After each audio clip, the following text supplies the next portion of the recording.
The UN Special Envoy to Syria has warned that unless the country gets urgent support, it could be plunged back into conflict. Geir Pedersen called for free and fair elections in Syria and urged humanitarian assistance to the country more than a week after the downfall of President Assad. There are a few challenges. One is that the conflict isn't over yet. Yes, there is stability in Damascus, but there are challenges in some areas. And of course, one of the biggest challenges is the situation in the northeast. We need immediate humanitarian assistance, but we also need to make sure that Syria can be rebuilt, that we can see economic recovery, and that we can hopefully see the beginning where we start the process to end sanctions. Of course, it is the importance of making sure that we have a political transition that will be credible, inclusive, and include the broadest range of the Syrian society. Well, the International Organization for Migration says the country is not yet stable enough for the large-scale return of refugees. The agency says about 100,000 people have already returned. Well, the head of the UN's International Organization for Migration, Amy Pope, joins us now. Thank you for coming on the programme. It's my pleasure. So you've recently been in Damascus, speaking to political leaders there. What did you pick up?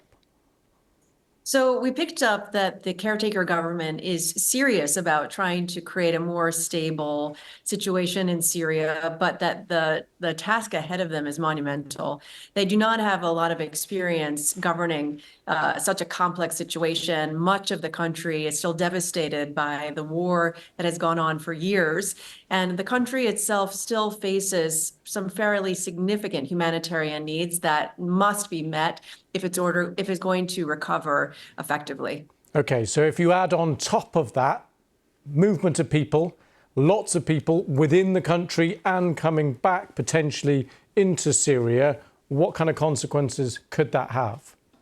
Our concern is that if there's a large-scale movement of people back into the country at a time when basic infrastructure is missing in parts of the country, frankly, it will put a lot of pressure on a very fragile system. It also risks increasing the regional instability. It risks further movements, further displacements of people. It risks conflict between communities. So we're hoping that the international community and our partners around the world will take seriously the need to provide humanitarian support and begin the rebuilding effort for the country before there are large movements of people back there. OK, what does it mean? We will come to the situation on the ground in different parts of Syria in just a moment. But given what you just said there, what implications does that have for governments of countries in the region, but also across Europe and lots of areas who are receiving asylum applications, potentially historical, current, from people from Syria? Many have paused those processes. Is your message to those governments to continue to process them and accept people from Syria or not?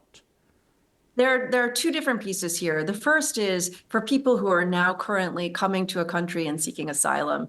And there it's really, as our colleagues at UNHCR would share with us, it's really important that people have a case-by-case consideration to determine whether or not they have a need for asylum at this moment in time. The situation on the ground is very volatile. It's not clear that it's safe for everyone to go back. And so that decision still needs to be made based on individual circumstances. There's a different matter in terms of the people who are already living and working or have refugee status around the world. And certainly the issue there for many countries is it time for those people, those Syrians, to go back home? And the answer to that question is not quite yet. There may be individuals who are able to go home because of where they're going. It may be more stable. But in terms of a large-scale return of Syrians, the situation on the ground there remains really unsuitable for large numbers of people to go home. OK, thank you for clarifying that. Let's move to the situation on the ground in Syria. Can you give us an idea of the numbers of people who are internally displaced in Syria, or indeed numbers of people who have potentially left and therefore a potential figure of people who could be returning? Well, there are over 5 million people who've been displaced inside the country. About 2 million of those people are inside camps, so in very, very fragile circumstances.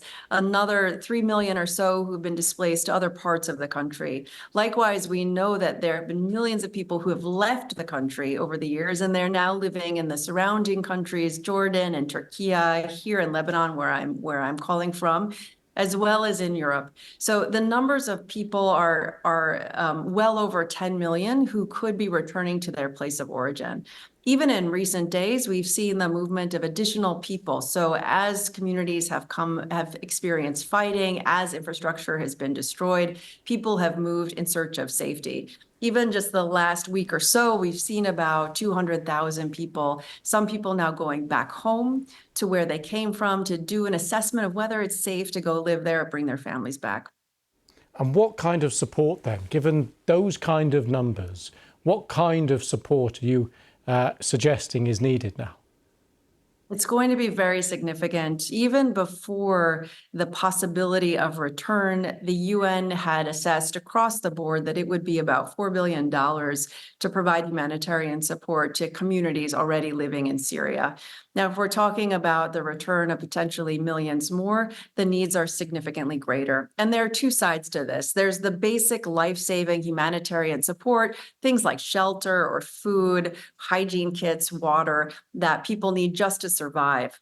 Then there's the next level. It's about how do we enable people to actually become self-reliant? How do we enable them to find a job or contribute to the rebuilding of the economy? So these things need to go hand in hand. Providing humanitarian support is just not going to be sufficient to enable people to go home and stay home. Okay, Amy Pope, thank you very much for coming on the programme and for talking us through those complex ideas. Thank you.